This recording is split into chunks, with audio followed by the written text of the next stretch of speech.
Il est fort probable que vous ayez déjà entendu parler de l'esprit de Jézabel au moins une fois dans votre vie, mais la grande majorité des gens croient qu'il est lié uniquement au péché de la prostitution et de la perversion. Cependant, en réalité, ce n'est pas seulement cela. L'esprit de Jézabel possède de nombreuses caractéristiques qui entravent la croissance de l'Église et éloignent les gens de la présence de Dieu. Et vous devez vous demander, mais pasteur, qui était Jézabel? Jézabel est considérée comme la pire femme de tout l'Ancien Testament. Elle était mariée au roi Achab et a introduit des pratiques païennes en Israël, ce qui a déplu fortement à Dieu. Elle était une reine très méchante qui promouvait l'idolâtrie, tuait de nombreux prophètes et persuadait son mari d'adorer un autre Dieu que le Seigneur. Elle soutenait 850 prophètes des dieux Baal et Astarté. Ce prophète pratiquait des rituels abominables, suscitant la colère de Dieu. Le mal qui habitait dans le cœur de Jézabel était si grand, si fort, qu'Élias, l'un des plus grands et importants prophètes que Dieu ait jamais suscité, a fui par peur des menaces de cette femme et a même demandé au Seigneur de le tuer. Dans le livre des Rois, chapitre 19, il est écrit que Élie, voyant cela, se leva et s'en alla pour sauver sa vie. Il arriva à Béer-Shéba, qui appartient à Juda, et il y laissa son serviteur. Pour lui, il alla dans le désert où, après une journée de marche, il s'assit sous un genêt et demanda la mort, en disant « C'est assez. Maintenant, Éternel, prends mon âme, car je ne suis pas meilleur que mes pères. » Mais Jézabel a été punie. Dieu a rempli Élie de courage, et il est revenu prophétiser que cette femme aurait une mort sanglante et que les chiens mangeraient son cadavre. Et c'est exactement ce qui s'est passé. La Bible raconte qu'un homme appelé Jéhu a tué le fils de Jézabel, et, à cause de cela, elle l'a défié. Alors Jéhu a envoyé quelques hommes pour la tuer. Ils ont envahi le palais et ont jeté Jézabel par la fenêtre. Jéhu l'a ensuite écrasée avec ses chevaux. Lorsqu'ils l'ont enterrée, ils n'ont trouvé que son crâne, ses pieds et ses mains, car les chiens avaient mangé le reste. Les actions de Jézabel contre le peuple de Dieu étaient si destructrices que son nom a été adopté par un esprit malin très puissant, dont le seul objectif est de détruire l'autorité de Dieu. Et sa cible favorite est l'Église. Malheureusement, dans presque toutes les communautés chrétiennes, il existe une Jézabel qui trompe les gens et entrave leur croissance spirituelle. Et Dieu veut nous utiliser pour vaincre cet esprit malin, afin que son peuple puisse être béni. Mais comment savoir si l'esprit de Jézabel habite parmi nous? Il existe quelques caractéristiques qui peuvent indiquer la présence d'une Jézabel dans votre Église. Et la première d'entre elles est la prostitution. Dans le livre des Rois, chapitre 9, il est raconté que Jézabel était une femme vaniteuse et habituée à atteindre ses objectifs par la séduction. Dans la Bible, le terme prostitution a le sens d'infidélité tant conjugale que spirituelle. Quand une personne n'est pas fidèle à Dieu, elle se prostitue, car Jésus a dit que personne ne peut servir deux maîtres. Jézabel pratiquait à la fois la prostitution sexuelle, en trahissant son mari, et la sorcellerie, en trahissant le Dieu d'Israël. L'esprit de Jézabel entre dans les églises par le biais de personnes qui ne vivent pas une vie de sainteté. C'est pourquoi les pasteurs et les autres leaders doivent faire attention à qui ils mettent devant l'autel pour ministère. Je sais que nous sommes tous imparfaits, pécheurs, mais la personne qui est à la tête d'un département de l'Église doit vivre une vie de sainteté. Une personne en péché de fornication et de prostitution, par exemple, n'est pas prête à diriger, car elle doit être restaurée. Et nous devons le faire avec amour et beaucoup de patience, ne jamais exposer personne en public. En plus de cette situation, il y a aussi la prostitution spirituelle. Beaucoup de membres d'Église sont rebelles à l'égard de la communauté où ils se rassemblent.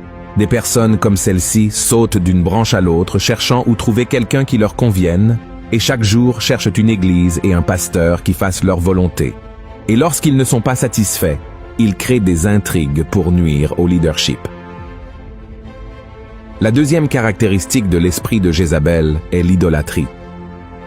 La Bible raconte que Jézabel adorait des idoles et avait une armée de prophètes composée de plus de 850 hommes qu'elle soutenait pour vénérer des dieux étrangers.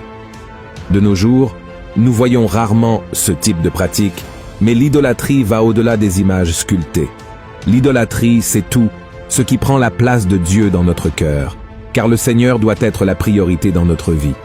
Par exemple, de nos jours, il existe un monde évangélique où des personnalités telles que des chanteurs et des pasteurs se distinguent plus par leur charisme et leur talent que par leur foi en Jésus. Et c'est là que l'esprit de Jézabel agit.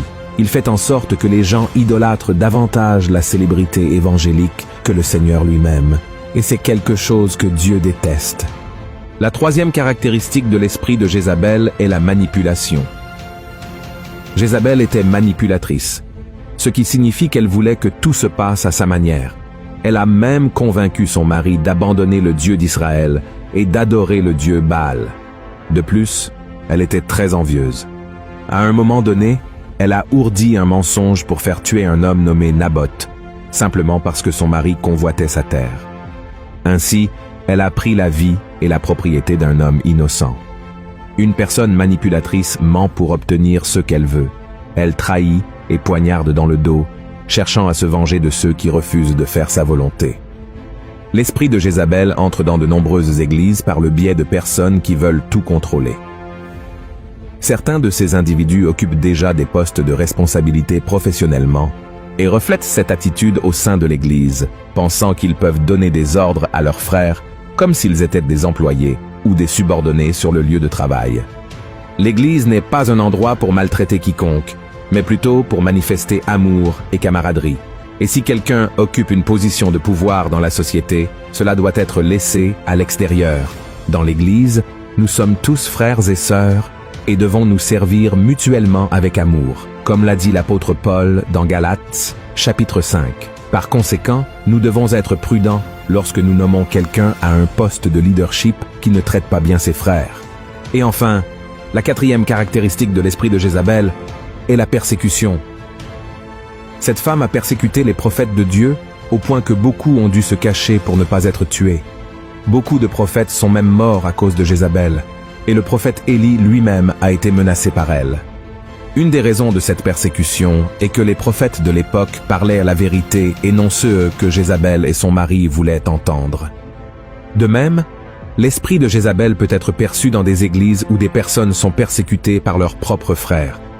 Il existe des églises où tout est tellement établi que lorsqu'un homme ou une femme de Dieu propose des changements, il commence à être persécuté et à faire face à des persécutions externes de personnes ou de situations venant de l'extérieur de l'Église. C'est quelque chose de normal, mais l'esprit de Jézabel agit à l'intérieur de l'Église. C'est une stratégie de l'ennemi pour affaiblir le peuple de Dieu. Car Jésus a dit, comme Jésus connaissait leurs pensées, il leur dit, « Tout royaume divisé contre lui-même est dévasté, et toute ville ou maison divisée contre elle-même ne peut subsister. » C'est pourquoi faites très attention aux personnes qui parlent mal d'autres frères, ou qui persécutent les dirigeants et les membres, car elles sont utilisées par l'esprit de Jézabel. Je sais que nous n'avons pas besoin d'être d'accord avec tout ce que nous voyons et entendons dans l'Église, mais Dieu nous appelle à intercéder et à exhorter si nécessaire, et non à causer des divisions ou des querelles. Comme nous l'avons vu au début de cette vidéo, la fin de la vie de Jézabel a été terrible. De plus, dans le livre de l'Apocalypse, Jésus donne l'avertissement suivant à l'église de Thyatire pour avoir toléré cet esprit de Jézabel parmi eux. Il a dit, « Je connais tes œuvres, ton amour, ta foi, ton fidèle service, ta constance et tes dernières œuvres plus nombreuses que les premières. Mais ce que j'ai contre toi, c'est que tu laisses la femme Jézabel, qui se dit prophétesse, enseigner et séduire mes serviteurs, pour qu'ils se livrent à l'impudicité et qu'ils mangent des viandes sacrifiées aux idoles. Je lui ai donné du temps, afin qu'elle se repentît, et elle ne veut pas se repentir de son impudicité. Voici, je vais la jeter sur un lit, et envoyer une grande tribulation à ceux qui commettent adultère avec elle, à moins qu'ils ne se repentent de leurs œuvres. Je ferai mourir de mort ses enfants, et toutes les églises connaîtront que je suis celui qui sonde les reins et les cœurs, et je vous rendrai à chacun selon vos œuvres. Donc, si dans votre église quelqu'un présente ces caractéristiques, commencez à prier pour cette personne, car elle pourrait être dominée par un esprit démoniaque qui doit être chassé. Mais faites attention à ne pas être utilisé par l'ennemi en propageant des ragots et en diffamant cette personne. L'amour est l'accomplissement de la loi. Et en tant que chrétiens, nous devons rechercher la paix avant tout. Beaucoup de ces personnes sont simplement religieuses et n'ont pas encore eu une véritable expérience avec Dieu. Elles ont besoin de nous pour les bénir. Maintenant, si la personne refuse d'être corrigée, il n'y a rien qui puisse être fait. La Bible est très claire sur ce que Dieu fera à ceux qui permettent à n'importe quel esprit démoniaque de dominer leur vie.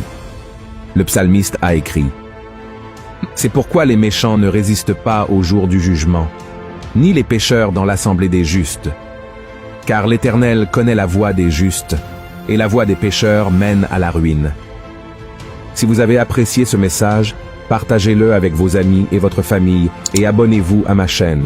Que Dieu vous bénisse.